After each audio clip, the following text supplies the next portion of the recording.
I Love Mortgage Brokering, Episode 5. The only podcast for brokers by brokers. I Love Mortgage Brokering will inspire you to up your mortgage business. Join your host, Scott Peckford. Hi, Broker Nation. I am thrilled to introduce our guest today, Lorrie Rasmussen. Lorrie's a mortgage broker with Mortgage Architects based out of Calgary, Alberta, and she's been a broker for just over 12 years. Hey, Lorrie, you're ready to rock today? Ready to go. Ready to go. Awesome. So why don't you just take a minute and tell us about yourself personally and about your business? Okay, I am a mother of two. I've got a teenager driving a car and a 13-year-old boy that's busy with hockey. I've had my mortgage business probably for about 12 years. I do have a storefront, and we operate with myself, 3 staff, and I have 2 team members. And so how did you get into the mortgage business? Like, so where did you've been doing it for 12 years, but what did you do before this? Yeah, prior to this, I was in the corporate world. I was a sales manager for a rather large airline for about 15 years, and I took a buyout from there. I transitioned into new home sales. So I got my certification in new home sales, and I started working for a builder. And I was working weekends and evenings and doing all these fun things with a young family. So everybody coming through that door needed money. And everybody I was sending off to go get some money seemed like they would come back fairly frustrated, not happy with the service, weren't qualified. And I thought, wow, that's something I could probably help people with. So I kind of looked into the situation and I looked around for some business. And then I went and took the mortgage course.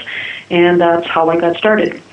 So you were basically working as a salesperson in there and saw that there was obviously there was a service gap, and you thought, hey, I'm already talking to these people. I might as well just solve their problem for them.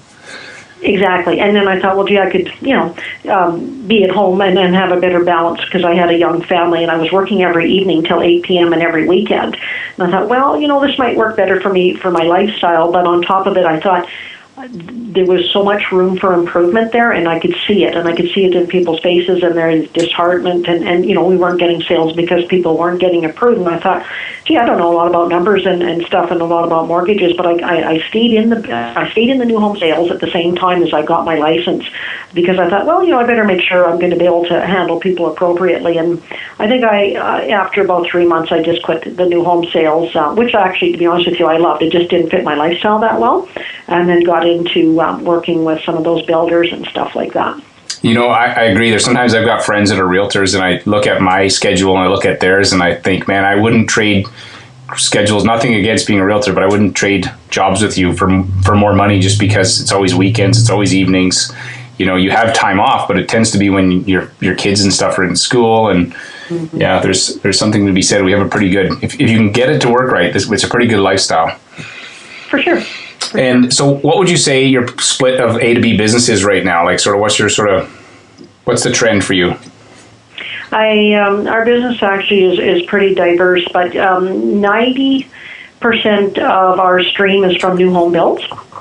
So our deals are not closing for anywhere from 9 to 15 months.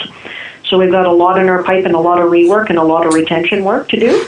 And then we do business with some financial planners. We do business with, as well as some of the realtors around. I would say our referral base is probably about 40 deep in all referral sources.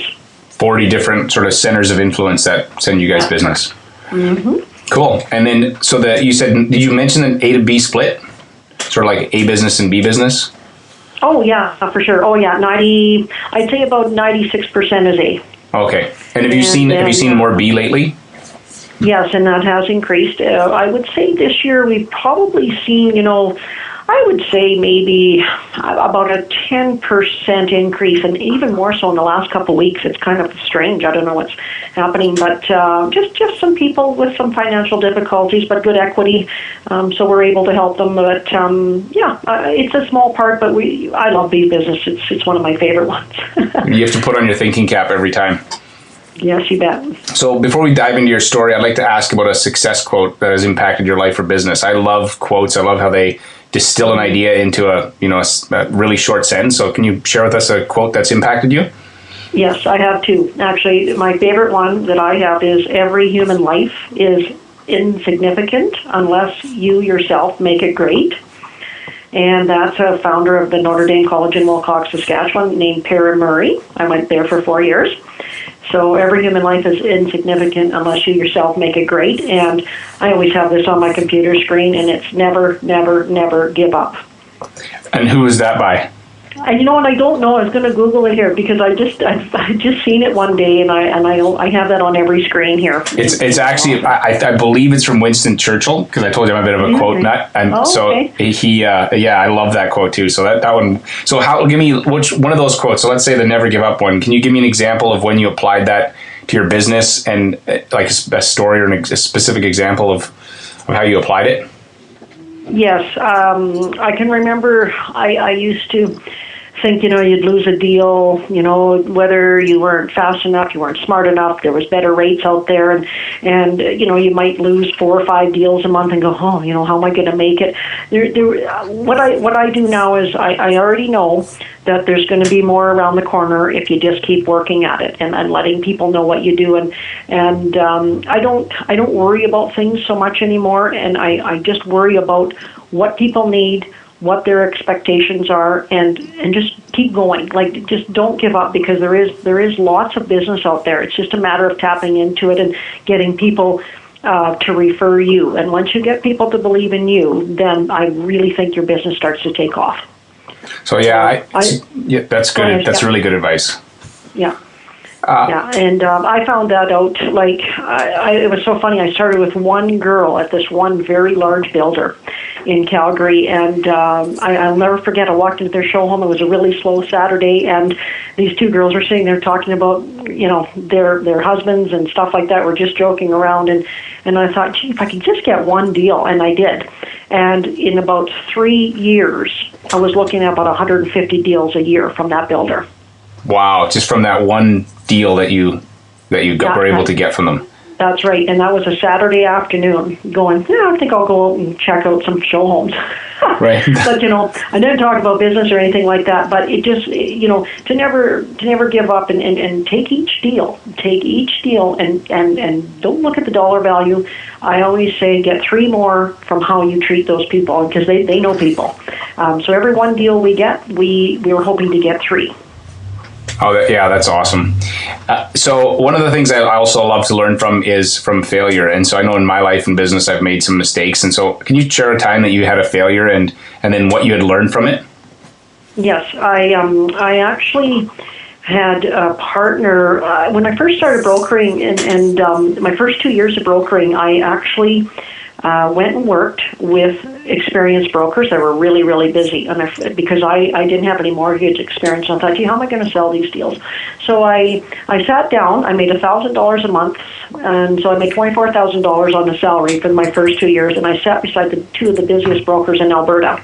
Okay, and so after that, I was ready to go, and another gal who was really busy needed a partner, so I partnered up with her, and her and I were actually doing very, very well, and it was, that's when the boom started to hit, and I had a business partner there, and we had a few falling outs due to some personal things, and when I wanted to go out on my own because it just wasn't working, we'd be like massive today, but it didn't work that way. We had some falling, And what I learned is, if you've got some really strong ideas on customer service and your referral sources their expectations are very, very high.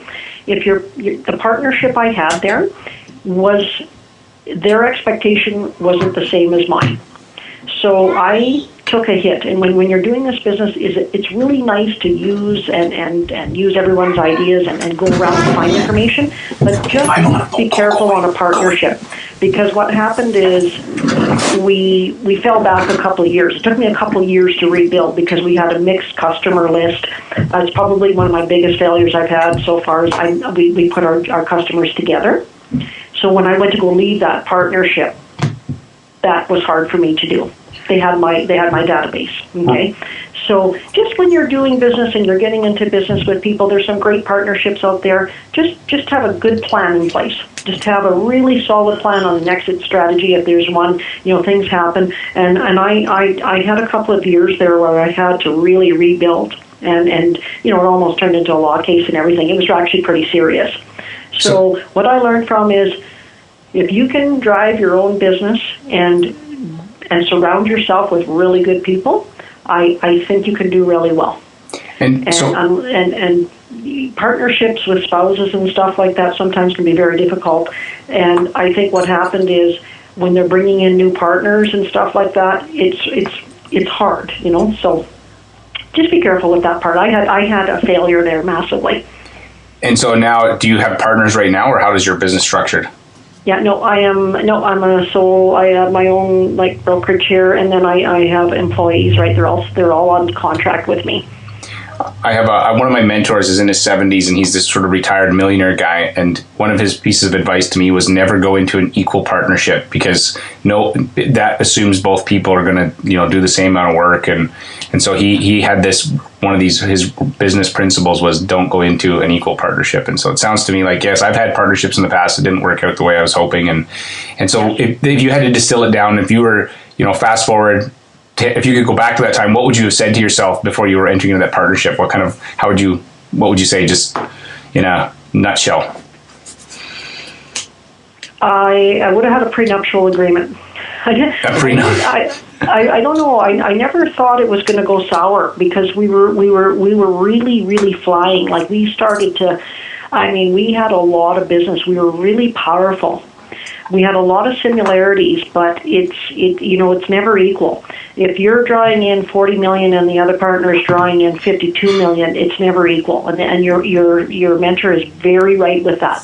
Mm-hmm. So and you got to have a really strong relationship with that. So yeah, I just probably wouldn't do it. And I just actually got approached last week to come into a nice, beautiful partnership. And I already know it would have been beautiful, but I already know it won't work for me. Mm-hmm. And because I have my own business plan, and my business plan doesn't fit into theirs. And I just don't want to, if you think you're top notch, your ideas are top notch and someone else's aren't, then you're going to have a problem in your partnership.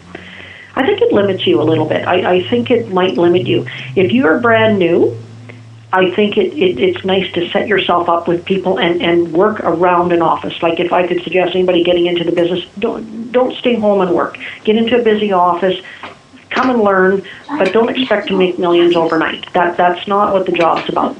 And so just to be careful on I would probably not go into a partnership without it being really clear what's going to happen, So it sounds to me like put it in writing so that there's no confusion as for any party, and work out how do you unwind a partnership even before you start, even if you think going in that everything will be fine, just so that you both know how it could work without, like you said, almost like a prenuptial agreement. You've spoken about all the terrible things that can possibly happen, and that's great advice. You got to be a lot giving up. You got to realize there's a lot more to share, and if you're splitting it right down the middle, and you're, like I said, if you're earning more or vice versa, they're earning more, and you're splitting it down the middle, you're going to start to wonder. Like if I got into a partnership with someone that's doing a quarter of the volume that I'm doing, and we're splitting it half down the middle, it's probably not going to work. I'm going to get frustrated. Mm-hmm. Yeah, you're not equally yoked, as they'd say. No. It isn't, and that's just a word of caution, yeah. Okay, that's great advice. So one thing I've also noticed with talking with successful brokers is they have a system or a process, either sales systems or follow-up systems. It sounds like you have follow-up systems because you have to stay in touch with these people for long periods of time. And so can you give us an example of a specific process that you have and how you've changed it or tweaked it to improve it? Mm-hmm. Yeah, actually we do. I have a lot of processes intact right now, because I have manuals. I have policy and procedure manuals that and so that the staff can, they know the expectations. So for an example, if I'll just give you a quick example, the referral comes in, we have 30 minutes to call the referral. So I've got these strict guidelines, and then as soon as the commitment comes in, we've got 30 minutes to call the client and get that out to the client. So we have a whole procedure manual, and I follow it very strictly. Okay, and we use the same templates for every deal. When commitments are going out, we have some very, very strict guidelines. Now, what we're tweaking it all the time because things are changing all the time. it goes into this a little bit further, like, with just trying to bring enhanced value to to people. We're trying to bundle our insurance, bundle our legal fees, so that we can save people a flat rate instead of spending a lot of money on the after cost of the mortgage.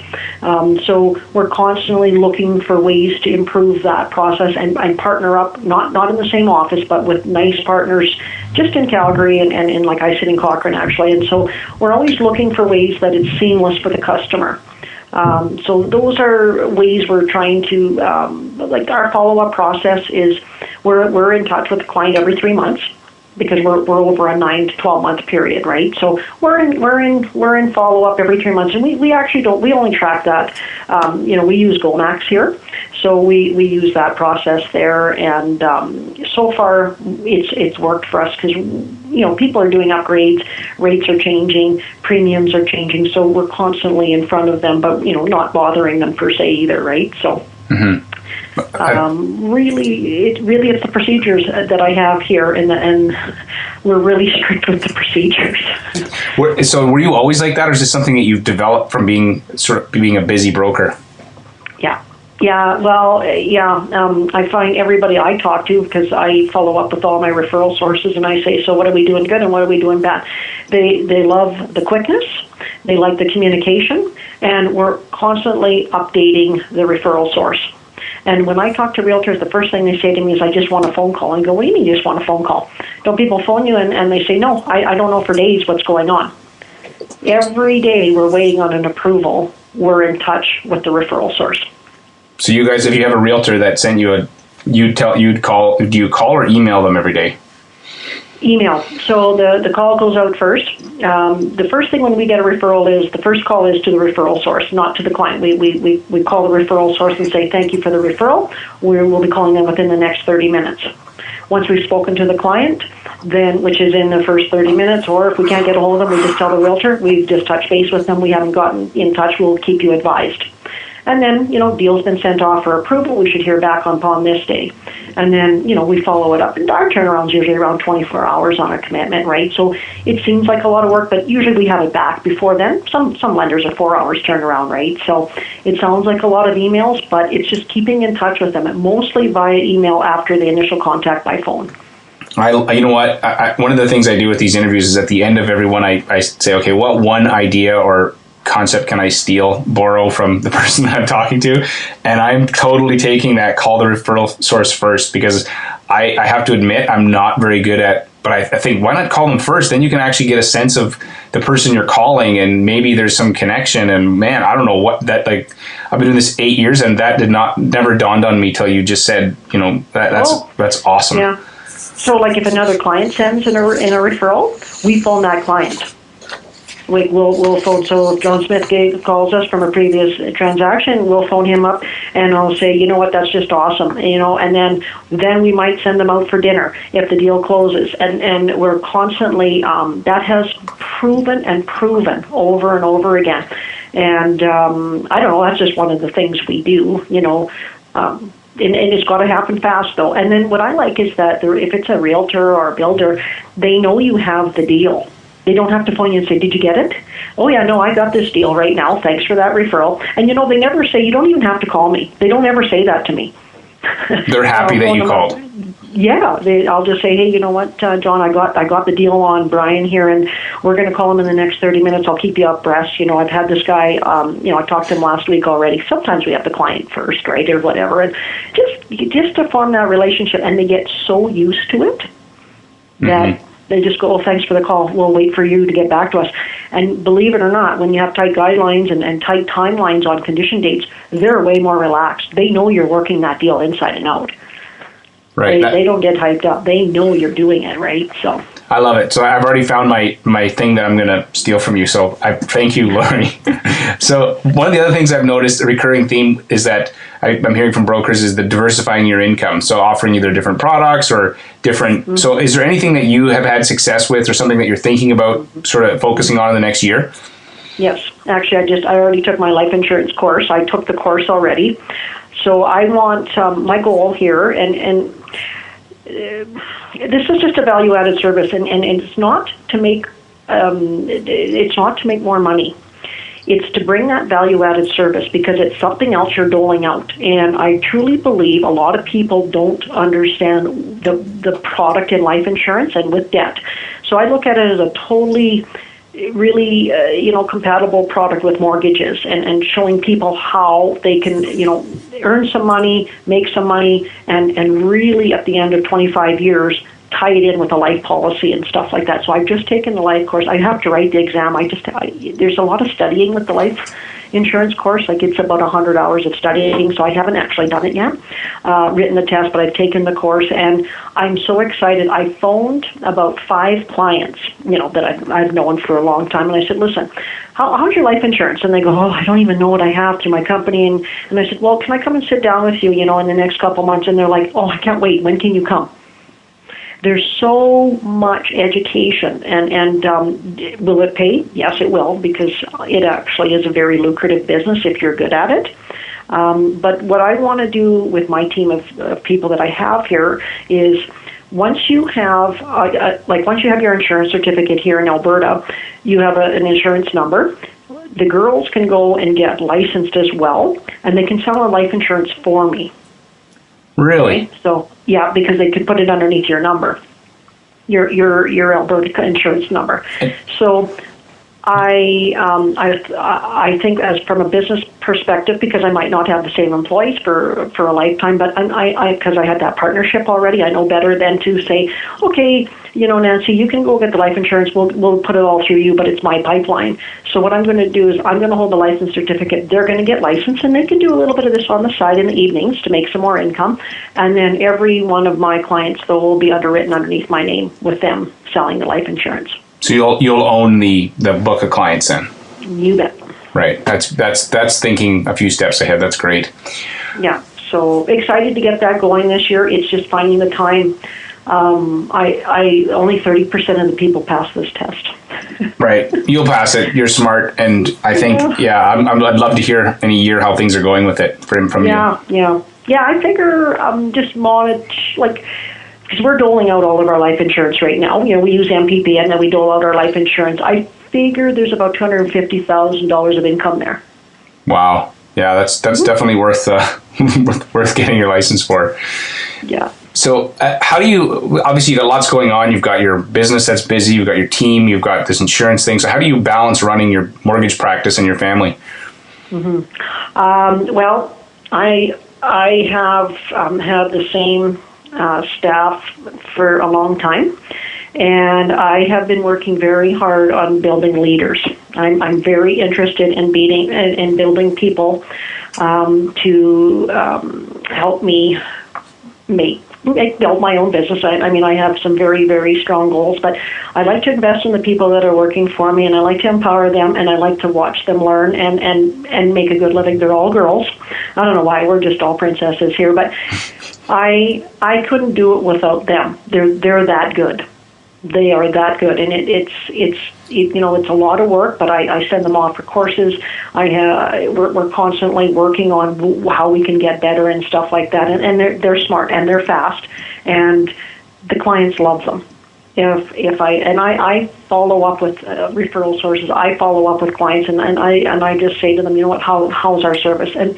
And if I hear anything that's a little bit off, we just deal with it right away, and we stop doing it that way, and we just keep building on from there. So we've just been so fortunate because I have their help.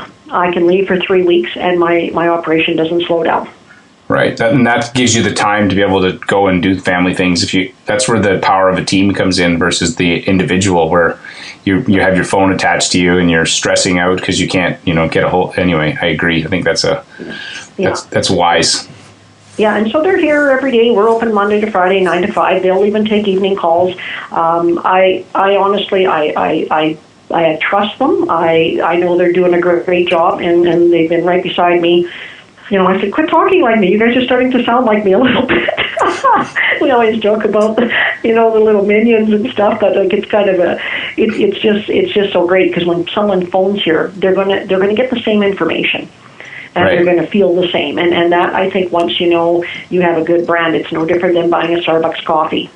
And my quote is, you're only as good as your last deal. And if we're not good at our last deal, then we have to fix it. So I'm really strict on the service and the workmanship that we have going out the door. Mm-hmm. No, that's fantastic. So now I want to move to the rapid fire questions. So these ones you can answer just a little bit shorter, sure. type question. So what do you think is the number one thing holding most mortgage brokers back from being successful? I think they're in it for the money. They're not in it for the people, and they're in it to make a buck. I'm opposite. I'm here to deliver a service that I think is really lacking. And I'm in the people business. I'm not in the mortgage business. I'm in the people business. You just happen to do mortgages. Yes. Okay. What do you think? Do you have one resource, like an internet program or software that you use that makes your business more successful? Well, I use GoMax, but that isn't what's making. I use one thing, and it's a telephone. That's very old school, but it actually works really, really well. Mm-hmm. That's what we use. We're on the phone a lot. We talk a lot. If you could recommend one book for our listeners, what would it be? Yes, I actually, any book from the author John C. Maxwell is my favorite author to do with our business, and my favorite book of his is Developing the Leader in You. And that goes back to your building the leaders around you as well. That's correct. So, and where do you think our industry's headed right now? Like, where's the opportunity? Tons. I think there's lots of opportunity for us. You just got to be good, you got to be smart, and you got to bring some value, and not be afraid of what's out there. Just take care of what you want to do. There's nothing stopping you, and I think the future is there. I mean, if they stop us from brokering, it doesn't stop us from going to hold a book at the Royal Bank or hold a book at the TD. I'm pretty sure we could walk in with a book and go, hey, I'm here. I've got this happening. So don't cut yourself short. And I think there's lots of room. People are really, really interested in being educated these days and want the best of the best. So I think it looks great for us. I personally think it looks great, and then if all else fails, I guess I'm going to be in the life insurance business. That's fantastic. I had a quote that I just totally. Oh yes, someone said to me once before that you should serve, don't sell, and it sounds to me that's exactly what you do. If you serve people, take care of people, don't sell them, and the money part of it will take care of itself. That's exactly. I don't look at money on deals. I don't look at if it's a $500,000 mortgage or $1 million mortgage. It's a mortgage. We have to take care of the client. It doesn't matter what it is. Right. And just don't look at the paycheck, because as soon as you start dealing with, I got to go to this one lender because they pay 115 bips, you have a problem. Right. And then I never do my business like that. So one of my favorite questions is, if you woke up tomorrow, you sold your business, you moved across the country to another city about the size of Calgary, and you decided you wanted to start over, what would be the first few things you'd do to start building your mortgage business? I'd send my husband out promoting me. I told him, you got to promote me more. Get out there, come on. No, I'm just giving you a hard time. I would. The first thing I would do is I would probably. Well, this is what I would do. I would pick 10 small companies with about 200 employees or less, maybe even a 500 person. I'd hit 10 of those companies, and I would go in there and I would market myself. I'd start small, and I would see if I can get on their employee boards, on their employee websites. I would make them an offering. I would say, we got some specials on this month. I'd have my marketing material ready, and I would befriend somebody there. Okay, I would then let everybody and their dog, whether it's through my kids, through my church, through anybody, know what I do for a living. I find a lot of people don't want to tell people what they do. They don't promote themselves enough.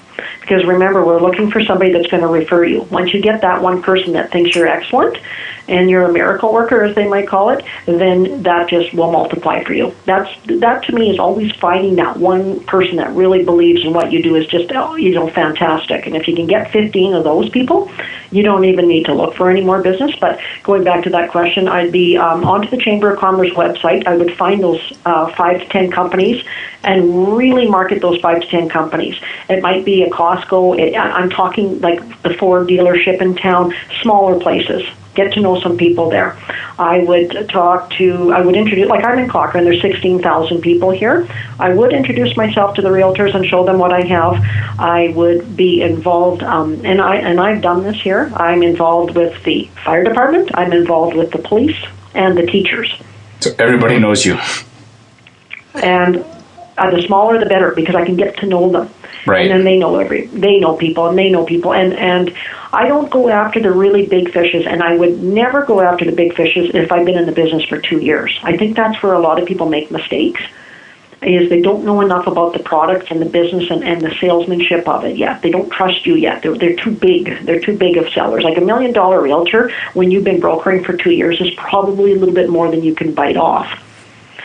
So to get started, I just know on a smaller scale, it's easier for me to break into the mold. And then after that, all of a sudden, the realty offices are kind of calling you. Right. The firefighter is married to the realtor. That's great advice for sure. So another last question is: are you guys hiring at all? No. No, I mean, you everybody's part of your team, so you sort of find people. I like to ask because some people are trying to expand their brokerages, and then how can people find you online? Well, I have my website. It's nothing special, but I do have a website. And I mean, if you Google me, I come up in quite a few like little search engines here and there. I'll tell you why I don't have a big online presence, and it's just because my referral sources are quite they're average between, I'd say, 40 and 60 years of age. The referral sources, so that's not where they're looking for you anyway. That's right, they're not. And so we are working on, like, you got to have a web presence, you got to have all this stuff. But I don't believe that I don't think the internet can hear me. I don't think they can hear what kind of a service do we deliver. I don't think they can hear that we know what we're doing. We know a lot. We know we've got great relationships with the banks, and we're going to pass those savings on to them. I don't think they can hear that through that. I like to talk to people, and that's how we do most of our business so far. Is it going to change? We probably have to change just a little bit because my referral sources are going to retire here. But there's young guys coming into these companies too, and girls, and so we're working it all. But the texting and even my young clients, it's too short of answers. They can't get a feeling for what we're doing for them. Right. No, that's awesome. So, well, thank you so much for doing this interview. You've given me whole bunch of cool things. The one I'm totally going to take from you is to call the referral source first, and I'm going to start that tomorrow when I get back to work. Thank you so much for sharing your advice. If you had one last piece of advice or wisdom, what would it be? Oh boy. Oh, I don't know. Just keep your head down and like nothing comes easy. You got to be enthusiastic, and you have to be persistent and form those relationships with those lenders, because those underwriters, they turn deals for us, and they're awesome.